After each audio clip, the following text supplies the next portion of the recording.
Hello बच्चों, कैसे हो? अभी चैप्टर नंबर 2 से रिलेटेड हमने ऐसे बहुत सारे एग्जाम्पल्स कर रखे हैं और ऐसे हमने आगे डायमेंशनल फॉर्मूलाज भी कर रखी है और उसके थोड़े बहुत हमने यूजेस भी देख लिए।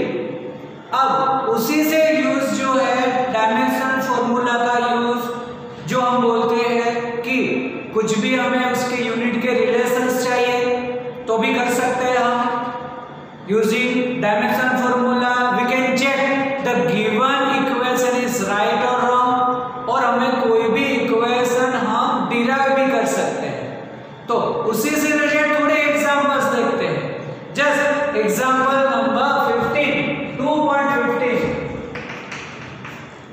जिसमें बोला है just check the dimensional validity of the given equation, and given equation is half mv square is equal to mgh, where m is the mass,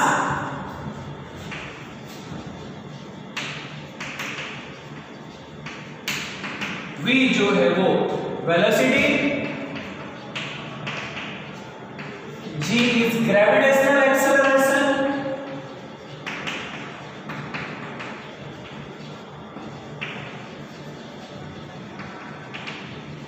and h is the height।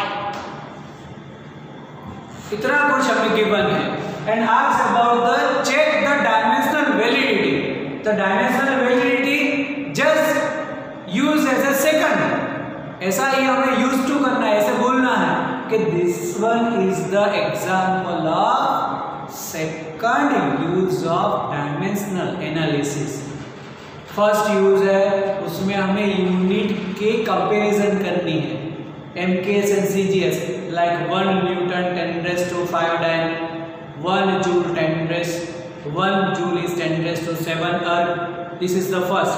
Second में हमें left hand side right hand side dimensions check करना है और third में equation derive करनी है। इसको ऐसे यूज टू हो जाओ बोलने के लिए तो क्या होगा, जो भी सॉल्व करना है वो इजी हो जाए। तो this is the second use of dimension analysis, मतलब left hand side right hand side check करो, अगर डायमेंशन फॉर्मूला सेम आ गई तो इक्वेशन वैलिड है, नहीं आई then it valid. Check about the left hand side, ऐसा बोलेंगे कि 4 LHS it is half mv square. अब इसी का dimension formula, dimension formula of half mv square, half तो डिजिट है जिसका कोई डायमेंशन नहीं होता, डायमेंशन लेस। मास का डायमेंशन है m1, अगर पूरा लिखो तो L0 T0। अब v का स्क्वायर है तो डायमेंशन में भी स्क्वायर ही होगा, जो है टर्म्स उसको उसी टर्म्स में लिखेंगे। Now the dimension of velocity, this is m0 L1 t - 1 because metre per second, उसका यूनिट याद करो, डायमेंशन याद आ जाएगा। अब ये हो गया m1 L0 T0। We know that power of power multiply होता है, इसीलिए m0 L2 t - 2। अब अगर बेस सेम है तो पावर 8 होगा, लेकिन यहाँ तो m का 1 ही होगा क्योंकि यहाँ तो 0 है, तो 1 + 0 1, l से रिलेटेड 0 + 2 इट इज 2, t है तो उसका होगा -2। से ऐसे equation 1, then dimension formula of left hand side is m1 L2 t - 2। अब अगर राइट हैंड साइड का ये आ गया तो बोलेंगे वैलिड, नहीं आया तो बोलेंगे इनवैलिड। तब लिखते हैं 4 RHS, मतलब इट इज mgh। अब बोलेंगे dimensional formula of mgh, m मतलब मास, m1 L0 T0। Now for the gravitational acceleration, acceleration के ग्रेविटेशनल एक्सेलरेशन सेम होता है, कोई चेंजेस नहीं, मतलब उसकी डायमेंशनल फॉर्मूला होगी m0 L1 t - 2, जो unit is metre metre per second square. And about h length मतलब m0 l1 t0। बस सभी के डायमेंशन फॉर्मूला याद होने चाहिए। तो आगे हमने जो भी डायमेंशन फॉर्मूला जो 18 नंबर तक वैसे कर रखे हैं वो सभी हमें चाहिए यहाँ।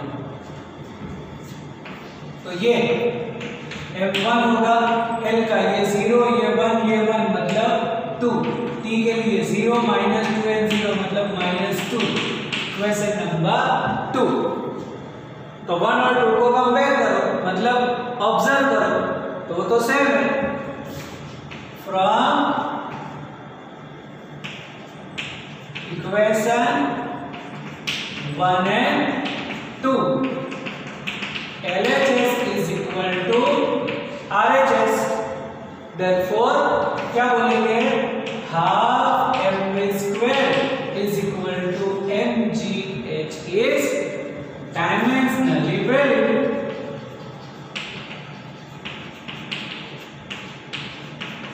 डायमेंशनली वैलिड इक्वेशन मतलब ये वैलिड इक्वेशन है। आगे जाकर जैसे हम आगे चैप्टर्स हम पढ़ेंगे उसी में आ जाएगा कि this is the kinetic energy and this is the potential energy.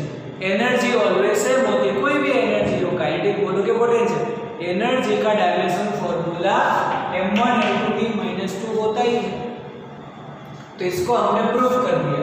अब अगर इन फ्यूचर पूछे कि सेम है कि नहीं तो डायरेक्ट नहीं बोलना है कि हाँ ये डायमेंशनली वैलिड है, इसको ऐसे प्रूफ करके बोलना है कि it is dimensionally valid. By the same way number 16। अब 16 में हमें बहुत सारे ऐसे क्वेश्चंस दे रखे हैं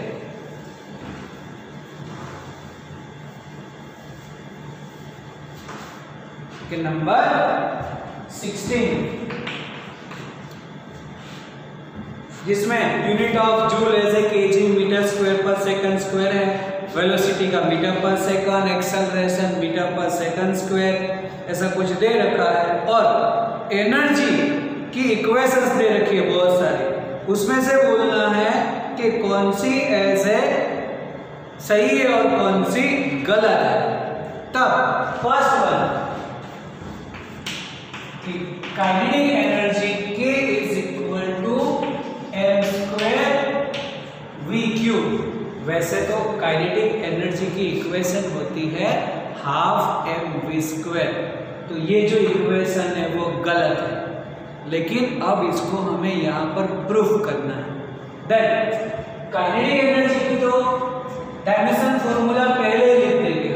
तो फर्स्ट में लिखेंगे कि डायमेंशनल फॉर्मूला ऑफ K क्या होगा, एनर्जी मतलब m1 l2 t - 2।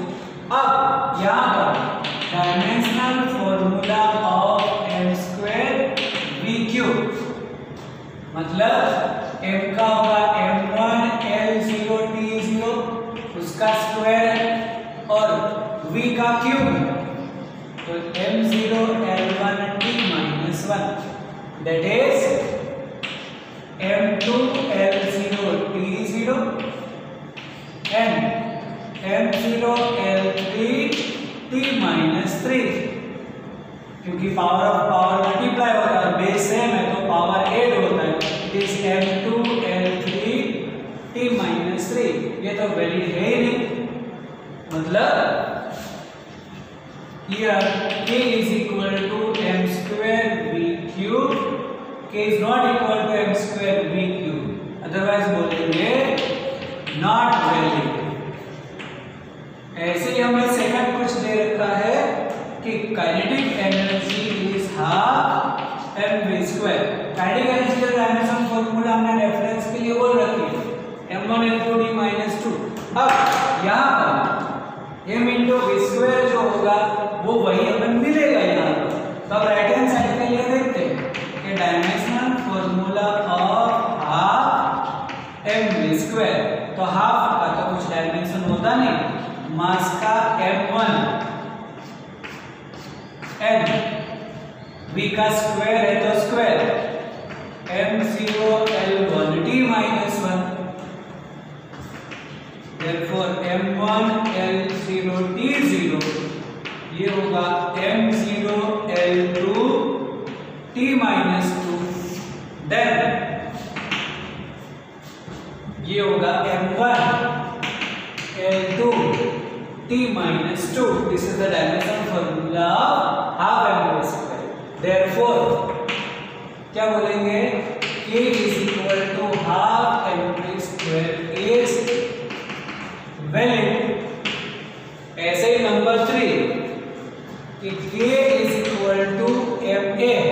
अब अगर हाफ mv स्क्वायर सही है तो ma तो सही होगा नहीं, फिर भी इसको प्रूफ करना है कि dimensional formula of ma is m1 L0 t0, acceleration का होता है L1 t minus 2, then it is m1 L1 t minus 2, which is not valid.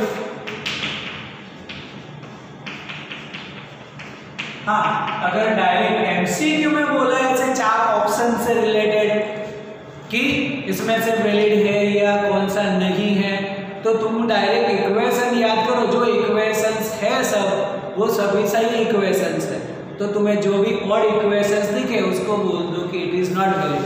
लेकिन जो अगर रिटर्न में लिखना है तो पूरा इसको प्रूफ करना पड़े। ऐसे ही नंबर डी कि k is equal to 3/16 mv square. अब देखो हाफ mv स्क्वायर है कि 3/16 mv स्क्वायर, ये तो डायमेंशन लेस है, तो mv स्क्वायर मतलब ये जो है वो डायमेंशनली सेम आएगा, तो ये बोल सकते हैं dimensionally valid but practically not valid. Practically यानी कि गिवन चीज हाफ mv स्क्वायर नॉट 3/16, तो यहाँ पर क्या बोल सकते हैं, here k is equal to 3/16 mv square is dimensionally valid.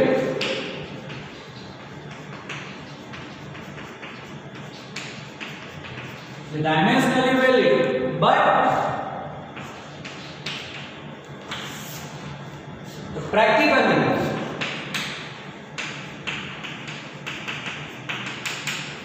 not valid. Practically ये इक्वेशन वैलिड नहीं है, practically is half mv square. Then equation given is a k is equal to half mv square plus ma।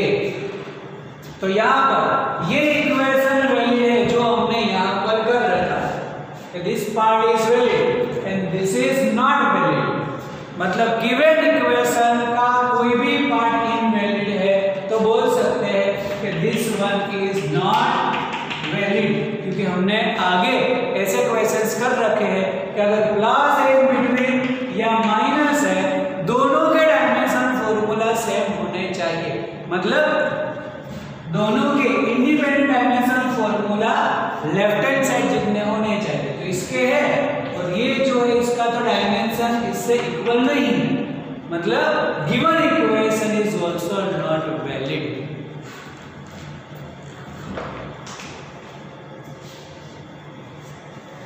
अब ऐसे ही हमें एक और example करना है नंबर 17 कि जिसमें हमें इक्वेशन डिराइव करने को कुछ बोला है। इक्वेशन डिराइव करने को बोले मतलब this is the third use of dimensional analysis. वैसे हमने ये आगे क्वेश्चंस कर रखा है, एक बार और एज ए एग्जांपल में इसीलिए रिपीट कर देते हैं, बाकी ये जो हमने आगे एक बार डिस्कशन कर रखा है, बट अंडर 2.17 इसको एक बार और डिस्कशन कर देंगे कि जो भी इसका ऐसे ओवरव्यू दे रखा है, then the periodic time of the simple pendulum depends on length and mass and gravitational acceleration. Just use the dimensional analysis and derive the equation of periodic time. तो यहाँ पर जो भी periodic time है for the simple pendulum बोला है depends on length, mass and gravitational acceleration. तब ऐसा बोल सकते हैं कि पीरियडिक टाइम या फिर टाइम पीरियड टी है किसके ऊपर डिपेंडेंट है, तो बोलेंगे लेंथ। तो लेंथ का कुछ पावर बोल दो, क्योंकि अभी हमें पावर मालूम नहीं है, तो x। It is also depends on gravitational acceleration g, तो g का पावर बोल दो y। n डिपेंड्स ऑन मास, तो मालूम नहीं है पावर, तो प्रोपोर्शनल टू z। अब यहाँ पर E इज इक्वल टू बोलेंगे k, क्योंकि प्रोपोर्शनल साइन हटाएंगे तो k होगा। n l raise to x g raise to y m raise to z। जहां पर बोल देंगे कि where k is dimensionless constant,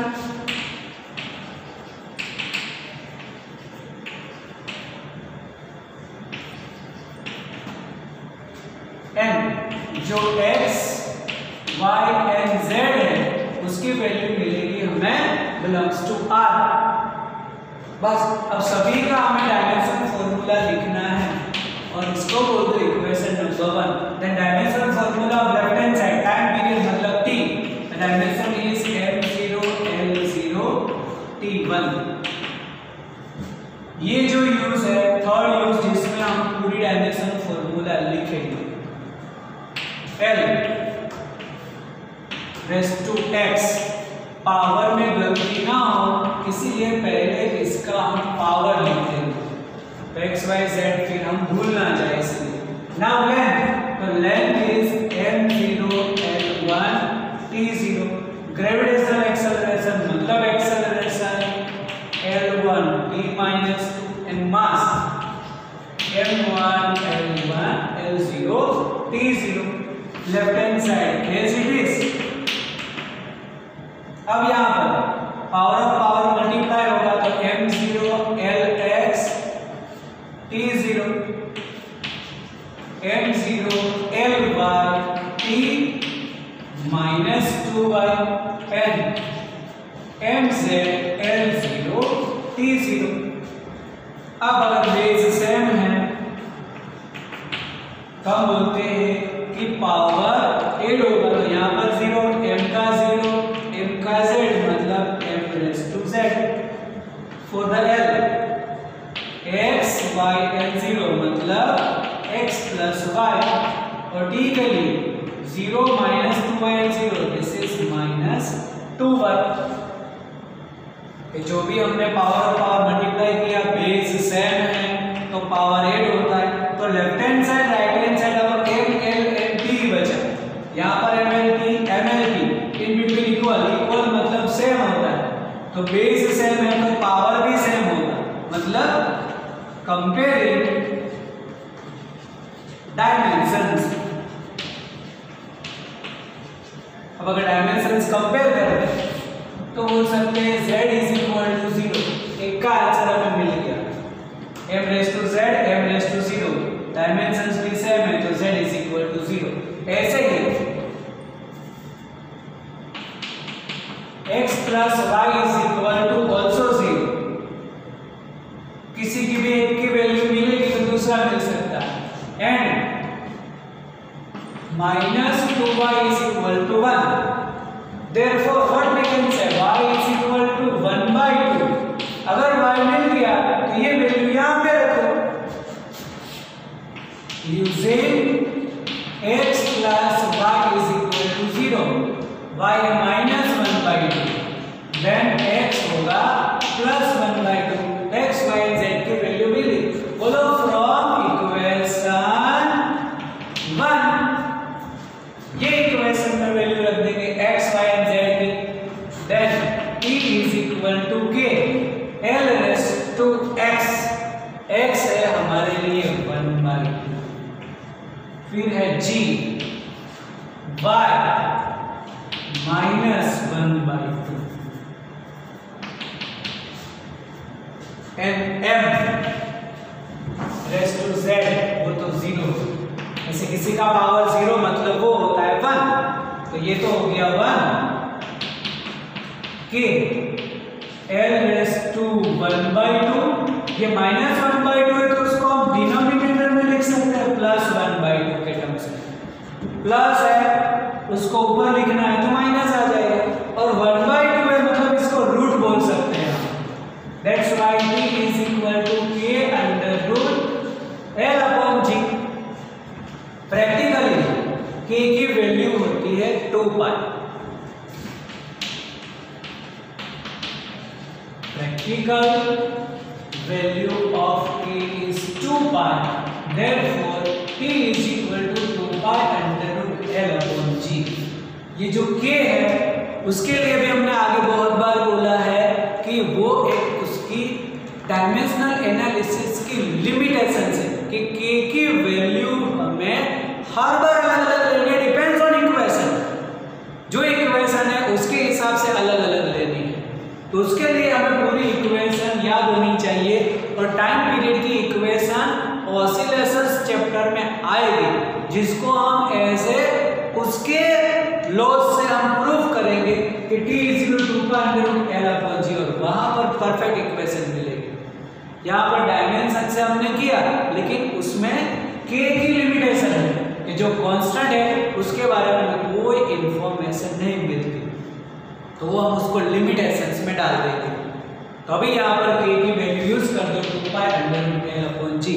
अलग अलग इक्वेशंस के लिए k की वैल्यू हम अलग अलग यूज करेंगे, उसके लिए उसकी बेसिक इक्वेशन याद होनी चाहिए। तो जैसे भी हम क्वेश्चंस करेंगे 1 बाय 1 तुम्हारे लिए k की वैल्यू जो लेनी है वो सॉल्व होता जाएगा, और लास्ट में